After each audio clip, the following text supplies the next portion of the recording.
అండి నమస్తే అండి అందరికీ. ఇప్పుడు మా మావి చెరువు దగ్గరికి వచ్చామండి. ఇప్పుడు ఇది చెరువుకి చేపల చెరువు అండి. దీంట్లో వనామీ రైలు కూడా వేసాం. డివో వచ్చిందండి.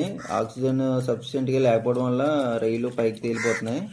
అందుకని రొయ్యల్ని వలేసి తీసేస్తున్నామండి. మా వాడు వలేసి లాగుతున్నాడు చూడండి.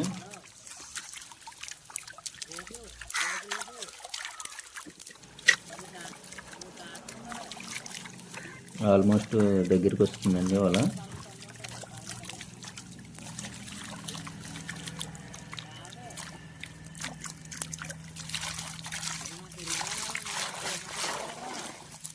నేను చూసారా రైలు మళ్ళా మట్టి ఉందని మళ్ళా కడుగుతున్నదండి.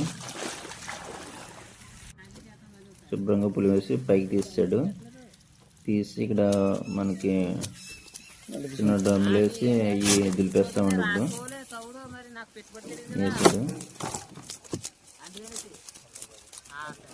చిన్న బోట్ టైప్ ఉంది. ఇక్కడ బోట్లో వేసి దులిపేస్తున్నామండి. ఇది మేత పెట్టుకోవడానికి యూజ్ చేస్తాం చెరువులో.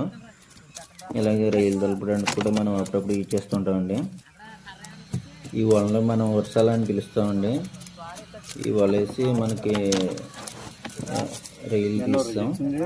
ఈ రైలు చూసారా, ఇది వచ్చి మనకి ఒక 90 కౌంట్ 80 కౌంట్ అలా వస్తుందండి. ఇప్పుడు ప్రజెంట్ 90 కౌంట్ వచ్చి 270 అలా ఉందండి.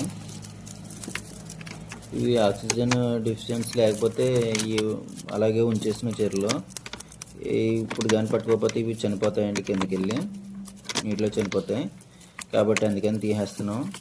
లేకపోతే ఇది 40 కౌంట్ వరకు పెంచవచ్చండి. 40 కౌంట్ రావాలంటే మనకి 3 నెలల కల్లా 40 కౌంట్ వచ్చేస్తుందండి.